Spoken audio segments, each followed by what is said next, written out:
Hello, welcome to my YouTube channel. मैं आप सभी का स्वागत करती हूँ अपने यूट्यूब चैनल में। और मैंने इसमें सेकंड सेमेस्टर हिस्ट्री के यूनिट फर्स्ट की वीडियो बनाई है। तो मैं आप लोगों को इस छोटी सी वीडियो में पूरा यूनिट 1 अच्छे से क्लियर करा दूंगी, क्योंकि बहुत सारे बच्चे परेशान हो रहे थे, इसलिए मैंने सोचा कि क्यों ना इस पे वीडियो डाली जाए। तो हमारा BA programme second semester history का यूनिट 1 हम आज यहाँ पे क्लियर करेंगे। हमारा फर्स्ट चैप्टर में 300 से 12 ईस्वी के साक्ष्य सर्वेक्षण के बारे में हम यहाँ पर पढ़ेंगे। तो इसमें हमारे ज़्यादा कुछ तो नहीं पढ़ना, हमें साहित्यिक साक्ष्य के बारे में पढ़ेंगे, धार्मिक साहित्य, गैर धार्मिक साहित्य और विदेशिक साहित्य। तो हम इन्हीं सब चीज़ों के बारे में इसमें पढ़ेंगे। मैं आपको छोटी सी वीडियो में ही सब कुछ बता दूंगी। आइए हम यहाँ पे अपना यूनिट फर्स्ट स्टार्ट करें। तो जैसा कि मैंने आपको पहले ही बताया कि हम यहाँ पर यूनिट फर्स्ट करने वाले हैं। 300 से 12 ईस्वी के साक्ष्य सर्वेक्षण के बारे में हम पढ़ेंगे। तो हम यहाँ पे छोटा छोटा डेफिनेशन मैंने यहाँ पे लिखी है, आप उसको एक बार सुन लो तो आपको समझ में आ जाएगा। तो इतिहास के पुनर्निर्माण में महत्वपूर्ण जिम्मेदारी स्रोत और साक्ष्य की होती है। आपको दो चीज यहाँ पे याद रखनी है, साक्ष्य और स्रोत। ठीक है, तो अगर हमें इतिहास के बारे में जानना होगा तो हमें सबसे महत्वपूर्ण जिम्मेदारी किसकी होगी? स्रोत और साक्ष्य की। ये स्रोत और साक्ष्य क्या होते हैं, मैं ये आपको आगे वीडियो में एक्सप्लेन करूंगी। साक्ष्य और स्रोत से ही हमें पुराने इतिहास के बारे में हम जान पाते हैं। ठीक है, ये हमारी तीसरी हमारी साक्ष्य से हमें अतीत के बारे में पता चलता है तथा हम अतीत के बारे में जान पाते हैं। अब ये शायक और सिक्के, मूर्तियां, वास्तुकला, मिट्टी के बर्तन, इन सभी स्रोतों साक्ष्यों से हमें अतीत के बारे में जानकारी जुटाने में काफी मदद मिलती है। मतलब स्रोत और साक्ष्य मैंने आपको बताया क्या होता है। ठीक है, तो अभिलेख हो गए, सिक्के हो गए, मूर्ति, मतलब पहले के टाइम में अगर हमें जानकारी प्राप्त करनी होगी तो कैसे हम पता करेंगे? उस टाइम पे तो हम थे ही नहीं, तो कुछ चीजें होंगी ना जिसको हमने देखकर और उससे हमने पता लगाया। जैसे कि अभिलेख हो गए, सिक्के मिले हैं, मूर्तियां, वास्तुकला, मिट्टी के बर्तन, इन सभी के स्रोतों और साक्ष्यों से हम अतीत के बारे में जानकारी जुटाने में मदद मिलती है। तो स्रोत जो है हमारे 2 प्रकार के होते हैं। ठीक है, आपको सिर्फ ये चीज याद रखना है, जहां भी स्रोत का नाम आए तो आप लिखना ये 2 प्रकार के होते हैं। पहला साहित्यिक स्रोत और पुरातात्विक स्रोत। ठीक है, तो अब ये साहित्यिक स्रोत क्या है, इस पूरी वीडियो में हमें 2 चीज के बारे में ही पढ़ना है। तो मैं आपको पहले साहित्यिक स्रोत के बारे में बताऊंगी। तो हमारा साहित्यिक स्रोत क्या है? साहित्यिक का मतलब यही हो गया ना, कोई बुक होगी, हम बोलते हैं ना कि साहित्यिक, तो उससे ही आप लोग अपने याद कर लेना कि कोई बुक। ठीक है, तो जो भी हमें लिखित में मिलता है वह साहित्यिक स्रोत कहलाते हैं। मतलब जो भी कुछ हमें लिखित में मिला हुआ है वो हमारे साहित्यिक स्रोत हो गए। ठीक है, अब साहित्यिक स्रोत में क्या चीज हमें मिलती है? कालक्रम, लिपि, लेखन शैली, लेखकों का व्यक्तिगत पक्षपात से जुड़ी समस्याएं के बारे में हमें पता चलता है। ये कालक्रम क्या है, मतलब कि किस टाइम की बात हो रही है, और लिपि कैसी थी, लेखन शैली कैसी थी, लिखने का तरीका कैसा था। ठीक है, और व्यक्तिगत पक्षपात क्या होता है? जैसे कि हम अगर राजा हो गए कोई, तो उनके बारे में जो लेखक लिखते थे तो वो अपनी इच्छा को नहीं लिखेंगे ना। अगर राजा बुरा है, राजा बेकार है, तो वो नहीं लिखेंगे कि राजा बुरा है, राजा बेकार है, वो राजा के बारे में अच्छा ही लिखेंगे। तो यहाँ पर हमें पक्षपात देखने को मिलता है साहित्यिक स्रोत में। और क्या कहते हैं, अगर हमें सही जानकारी जुटानी होगी तो हम केवल लिपि पर, लेखन शैली पर थोड़ी ना निर्भर रहेंगे। हमें अभिलेख, सिक्के, वास्तुकला, मतलब पक्षपात से बचना हो, सही तरीके से हमें सच को जानना हो, तो हम और भी स्रोत जाके देखेंगे। जैसे अभिलेख हो गए, सिक्के हो गए, वास्तुकला, इन सभी चीजों को हम पढ़ेंगे। फिर जब ये आपस में मैच होगी तब जाके हम सही निष्कर्ष निकालेंगे। ठीक है, तो ये तो ये सभी हमारा साहित्यिक स्रोत हो गया। ये तो हमने साहित्य स्रोत की डेफिनेशन याद करी है छोटी सी, ज़्यादा कुछ इसमें आपको याद नहीं करना है, आप एक बार उसको पढ़ भी लेना, ठीक है। अब हम यहाँ पर साहित्यिक स्रोत की बात, साहित्यिक स्रोत हमारे कितने प्रकार के हैं? 3 प्रकार के। पहला धार्मिक साहित्यिक, गैर धार्मिक और विदेशी साहित्य। तो धार्मिक मतलब धर्म से जुड़ा हुआ हो गया, ठीक है। गैर धार्मिक मतलब जो धर्म से जुड़ा नहीं है, और विदेशी जो मतलब बाहर से आए हुए, जो भी मतलब बाहर के विदेश से आते हैं लोग, घूमने आते हैं तो वो भारत के बारे में लिखते हैं, तो वो विदेशी साहित्य हो गया। तो धार्मिक साहित्य, तो हम धार्मिक साहित्य को आप लोगों को एक्सप्लेन कर देना है धार्मिक की बात। तो धार्मिक साहित्य में हमारा रामायण, महाभारत, जैन धर्म का साहित्य, बौद्ध धर्म का साहित्य, पुराण, कालिका पुराण, मनुस्मृति, मतलब जहाँ भी धार्मिक साहित्य हम पढ़ेंगे तो धर्म से जुड़ा हुआ आ गया। अब ये चीज़ तो आप याद ही रख सकते हो, रामायण महाभारत सबने देखी है, पढ़ा है, तो ये तो आप याद ही कर सकते हो। रामायण हो गया, महाभारत और पुराण। फिर उसके बाद थोड़ा बहुत आप याद कर लेना कालिका पुराण, मनुस्मृति। अब इसमें हमको बताना है, धर्म से जुड़ी हुई बातें करनी है, जैसे कि पहले के टाइम में लोग कैसे उपवास रखते थे, कैसे पूजा पाठ करते थे, व्रत कैसे रखते थे, तपस्या कैसे करते थे, ये सब चीज़ें आ गई, ठीक है, हमारे धार्मिक साहित्य में। अब हम पढ़ेंगे गैर धार्मिक, मतलब जो धर्म से जुड़ा हुआ ना हो, व्यक्तियों के द्वारा लिखा हुआ, ठीक है। तो हमारे गैर धार्मिक हो गया कि धर्म से जुड़ा नहीं है, व्यक्तियों के द्वारा लिखा गया हो, जैसे आर्यभट्ट और चाणक्य थोड़ा सा मिस्टेक हो गया है। अब हम पढ़ेंगे विदेशी साहित्य, विदेशी जो बाहर से आया हो, जैसे चीन से, फ्रांस से, ये मतलब विदेश से आया हुआ, ये हमारा विदेशी साहित्य, मतलब विदेशी साहित्य में विदेश से आया हुआ। जैसे जो चीन से लोग आए, फ्रांस से लोग आए, उन्होंने भारत के बारे में जो भी जाना उन्होंने लिख दिया, ठीक है। फिर हमने यहाँ पर हमारा साहित्यिक स्रोत कंप्लीट हो गया। फिर हम पढ़ेंगे गुप्त काल में संकलित, मतलब गुप्त काल में संकलित का मतलब ये है कि ये जो हमारा धार्मिक साहित्य है इसमें तो पुराण, महाभारत और रामायण है। तो जब हम लोग गुप्त काल का मतलब ये है कि जब ये रामायण हुई थी, महाभारत हुआ था, ठीक है, उस टाइम पे राम भगवान थे, महाभारत जब हुई तो हम उस टाइम पे थोड़ी ना थे, तो कब ये महाभारत कब हुई और इनके बारे में हमने जानकारी कब जुटाई, वो अलग समय हो गया, और हमने इसके बारे में जब लिखा वो अलग टाइम हो गया। तो जब गुप्त काल का थोड़ा सा याद कर लेना, और ये इस चीज़ सेम आएगी, ये आप लिख देना। फिर हम गैर धार्मिक साहित्य पढ़ेंगे, गुप्त काल में वही गैर धार्मिक साहित्य पढ़ेंगे।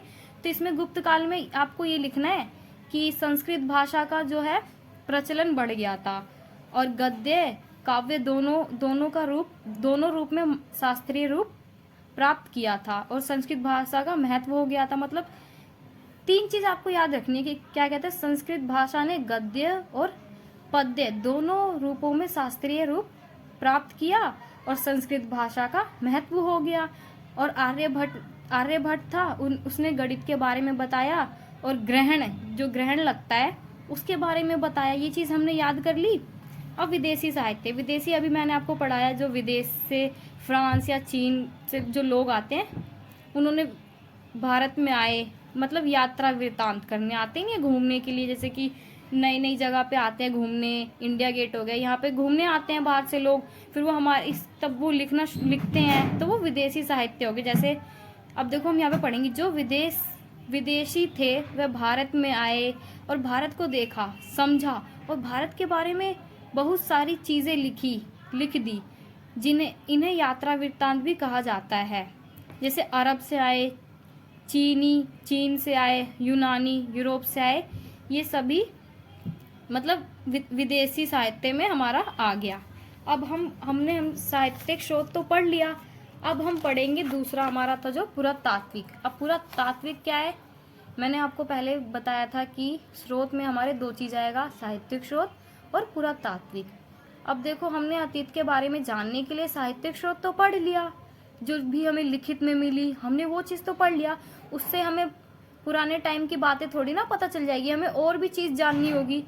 तो यहाँ पे हम देखेंगे अतीत के बारे में जानकारी के लिए साहित्यिक स्रोत के साथ साथ पुरातात्विक साक्ष्य स्रोत की आवश्यकता होती है। मतलब अतीत के बारे में जानने के लिए साहित्यिक स्रोत के अलावा पुरातात्विक स्रोतों की भी जरूरत होती है। इसलिए इतिहासकार साहित्यिक स्रोत के साथ साथ पुरातात्विक पर भी निर्भर होते हैं। मतलब साहित्यिक स्रोत पर भी तो निर्भर है और पुरातात्विक स्रोत पर भी निर्भर है। अब पुरातात्विक स्रोत क्या है मैं आपको बताती हूँ। अभिलेख हो गया, सिक्के हो गए, शिलालेख, मिट्टी के बर्तन, ईंटें, मूर्तियां, मनके, ये सभी अतीत के बारे में जानकारी उपलब्ध कराते हैं। ठीक है, तो ये जो पॉइंट मैंने आपको बताया है ना, बस आपको यही चीज़ याद रखनी है इसमें और इसको एक्सप्लेन करना है पेपर में। अब वो कैसे करेंगे मैं बताती हूँ। जैसे अभिलेख हो गया, सिक्के हो गया। अब देखो मैंने यहाँ पे अभिलेख लिखा और हम इसको एक्सप्लेन करेंगे। अभिलेख क्या है? अभिलेख वो होते हैं जो किसी कठोर, जैसे पत्थर पे कठोर सतह पर लिखवाए जाते हैं। आपने 12th क्लास में पढ़ा ही होगा, 12th में या पढ़ा ही होगा कि जो क्या कठोर सतह पे लिखवाए जाते हैं, वो केरे जाते हैं, वो अभिलेख हो गए। तो हम इस चैप्टर में हम ये पढ़ेंगे कि ज़्यादातर संस्कृत भाषा में मिले। मतलब जो अभिलेख ज़्यादातर कौन सी भाषा में मिले? संस्कृत भाषा में। और कन्नड़ अभिलेख मिले 6 से 7वीं छठी अंतिम में मिले। और चोल शासकों के अभिलेख तेलुगु भाषा में, मतलब चोल शासक थे उनके अभिलेख तेलुगु भाषा में मिले और मलयालम भाषा में मिले। और 15वीं शताब्दी के अभिलेख मिले हैं। ठीक है, जिन्हें शाही अभिलेख मतलब मिले हैं। अब हम ये अभिलेख किस लिए लिखवाए जाते थे? पुराने टाइम में जानते जनसंख्या बहुत ज़्यादा कम थी और ज़मीनें बहुत ज़्यादा थी, तो ब्राह्मणों को दी जाती थी ज़मीनें, जैसे कि मंदिर बनवाने के लिए, कोई भी स्कूल के लिए, विद्यालय, इस चीज़ के लिए दी जाती थी। ठीक है, तो उस लिए अभिलेख लिखवाते थे राजा। और जैसे कि भूमि दान के लिए वो लोग अभिलेख लिखवाते थे। प्रशस्ति का मतलब ये हो गया कि तारीफ करना। जैसे कोई भी वस्तु हो गई राजा की या वस्तु की तारीफ करना, तो प्रशस्ति के लिए पहले के टाइम में राजा प्रशस्ति लिखवाते थे अपने लिए। खूब प्रशंसा जब राजाओं के बारे में लिखनी होती, प्रशंसा की बातें, तो वो प्रशस्ति लिखवाते थे। ठीक है, तो अभिलेख में हमें ये सब चीजें मिली हैं। और ज्यादातर जो अभिलेख मिले वो भूमि अनुदान से संबंधित मिले हैं। जैसे ब्राह्मणों को दिया गया गांव, उसको हम अग्रहार कहते हैं। ठीक है, ये हमने अभिलेख के बारे में पढ़ लिया कि संस्कृत भाषा में मिले हैं, भूमि दान देने के लिए मिले हैं, कन्नड़ भाषा में मिले हैं, मलयालम भाषा में मिले हैं। ठीक है, तेलुगु भाषा में मिले हैं अभिलेख।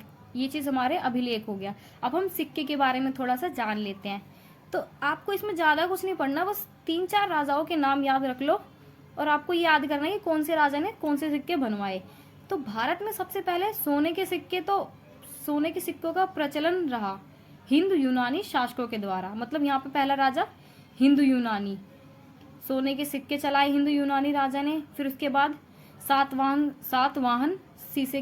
सातवाहन राजा था, उसने शीशे के सिक्के चलाए। फिर उसके बाद क्या कहते हैं, कुषाण राजा ने शुद्ध सोने के सिक्के चलाए। फिर उसके बाद और गुप्त शासकों ने अच्छी तरह निष्पादित सोने के सिक्के चलाए। अब देखो जहाँ सिक्के की बात आएगी तो छोटी सी बात है, सिक्के और पैसों की पहले के टाइम में भी इस्तेमाल किया जाता था और अब भी किस लिए होता है? वस्तु विनिमय के लिए, व्यापार के लिए हम लोग पैसे का या सिक्के का इस्तेमाल होता है। तो इसमें हमने राजा के बारे में पढ़ना है कि कौन से राजा ने कौन से सिक्के चलाए। तो सबसे पहले सोने के सिक्के चले हिंदू यूनानी राजा के द्वारा। उसके बाद क्या कहते हैं, शुद्ध सोने के सिक्के चले कुषाण राजा के द्वारा। फिर सातवाहन राजा के द्वारा शीशे के सिक्के चलाए गए। और सबसे निष्पादित शुद्ध अच्छी क्वालिटी के सिक्के गुप्त शासकों ने चलाया। और गुप्त शासकों ने चांदी और तांबे के सिक्के भी चलाए। मतलब यहाँ पे हमारा शीशे के सिक्के चल गए, सोने के, चांदी के, तांबे, चार तरीके के सिक्के हमारे चल गए। ठीक, चलाए गए। अब यहाँ पे सिक्के कैसे मिले हैं हम पढ़ेंगे। समुद्र गुप्त काल का सिक्का मिला है। ठीक है, तो यहाँ पे समुद्र गुप्त काल का सिक्का मिला, जिसमें क्या है, उस वाले सिक्के में समुद्रगुप्त को वीणा बजाते हुए दिखाया गया है। ठीक है, तो इस वीणा बजाते हुए दिखाया गया है, तो इस सिक्के से ये पता चलता है कि जो समुद्रगुप्त था वो संगीत प्रेमी था। और सिक्के के दूसरी तरफ ना धार्मिक चिन्ह था। और उसके बाद हम पढ़ेंगे समुद्रगुप्त को और समुद्रगुप्त का जो सिक्का मिला है उसमें अश्वमेध यज्ञ, तीरंदाज, युद्ध, कुल्हाड़ी, इन सभी चीज़ों को दर्शाया गया, जिससे यह पता चलता है कि युद्ध का भी कौशल था। ठीक है, पहले सिक्के में तो वीणा बजाते हुए दिखा दिया, और फिर जो बाकी सिक्के थे युद्ध करते हुए, यज्ञ करते हुए, तीरंदाज और कुल्हाड़ी, ये सब सिक्के में दर्शा दिया, जिससे पता चलता है कि युद्ध का भी उनको अच्छा कौशल था। ठीक है, और स्कंदगुप्त ने सोने के सिक्के, और फिर बाद में ना स्कंदगुप्त आया, हमने समुद्रगुप्त पढ़ा, अब स्कंदगुप्त जब आया ना तो सोने के सिक्के में गिरावट आ गई। तो उसके बाद क्या कहते हैं, गुप्त राजा ने चांदी और तांबे के सिक्के चलाए, लेकिन ज्यादातर सबसे कम तो तांबे के सिक्के मिले हैं, चांदी के सिक्के मिले हैं और सोने के मिले हैं। ठीक है, और दक्षिण भारत में पल्लव राजा, किसने, पल्लव राजा द्वारा शेर और बैल की आकृति के सिक्के मिले हैं, और चोल राजा द्वारा बाघ के सिक्के मिले। ये तो हमारा कंप्लीट हो गया पुरातात्विक स्रोत। ठीक है, अब हम थोड़ा सा मूर्ति और वास्तुकला के बारे में पढ़ लेंगे। तो लखनऊ जिला, मध्य गंगा घाटी में ब्राह्मी लिपि की मोहर मिली है, और पटना के कुम्हरहार में बौद्ध मठ के अवशेष मिले हैं, और भसाड़ में मोहरें मिली हैं। ये हमारा मूर्तिकला और वास्तुकला का हो गया। अब थोड़ा सा हम ये पढ़ लेते हैं कि साक्ष्य की सीमाएं क्या होती थी। ठीक है, तो अगर हमें अतीत के बारे में जानकारी की अगर आवश्यकता प्रदान, मतलब साक्ष्य अतीत की जानकारी या हमें आवश्यकता प्रदान करते हैं, लेकिन इनके अध्ययन हमें सावधानी बरतनी चाहिए। मतलब कि अगर हम साक्ष्य पहले अतीत के बारे में जानना चाहते हैं तो हमें कई प्रकार की सावधानियां बरतनी चाहिए। जैसे कि कोई भी चीज़ हमें मिलती है तो उसे सबसे पहले अच्छी तरह से समझना चाहिए, गहराई से जाके अध्ययन करें, तभी उसके सही चुनाव करें। ये नहीं कि बस पढ़ लिया और हमने उसका निष्कर्ष निकाल दिया, चुनाव निकाल दिया, ऐसा नहीं। कोई भी चीज़ है उसको अच्छे से पढ़ें, गहराई से जाके उसका अध्ययन करें, फिर उसका सही चुनाव करें। ठीक है, अब साक्ष्य की सीमाएं क्या है, कुछ पॉइंट हम याद कर लेंगे। जैसे कि जो हमें मिली हैं साहित्यिक स्रोत में, जो हमें मिले हैं, जैसे कुछ अक्षर धुंधले मिले हैं अभिलेखों में, कुछ अक्षर धुंधले मिले हैं, और कुछ अभिलेख जो है टूटे फूटे मिले। अब इतने टाइम की बात होगी तो सब कुछ तो वैसे ही मिलेगा नहीं जैसे उन लोगों ने छोड़ा होगा, वैसा नहीं मिलेगा ना। कुछ टूट गए हैं, किसी के अक्षर मिट गए हैं। ठीक है, और कुछ ऐसे साक्ष्य मिले हैं जिसमें लिखे हुए विषय की तारीख ही नहीं है, मतलब उसमें तारीख डेट ही नहीं है कि कब की बात हो रही है, किस टाइम के, ये सब उसमें लिखा ही नहीं है। ठीक है, और कई स्थानों पर व्यवस्थित खुदाई ना हो पाने के कारण कई साक्ष्य नहीं प्राप्त हो, मतलब कि कहीं पर खुदाई अच्छे से हुई नहीं है तो वहाँ के साक्ष्य हमें प्राप्त नहीं हो पाए। तो यहाँ पर हमारा चैप्टर कंप्लीट होता है। अगर वीडियो अच्छी लगे तो कमेंट्स करें और ज़्यादा से ज़्यादा वीडियो को शेयर करें, ताकि जिन बच्चों को इस वीडियो की नीड है वो इसको देखकर अपने एग्ज़ाम की तैयारी कर सके।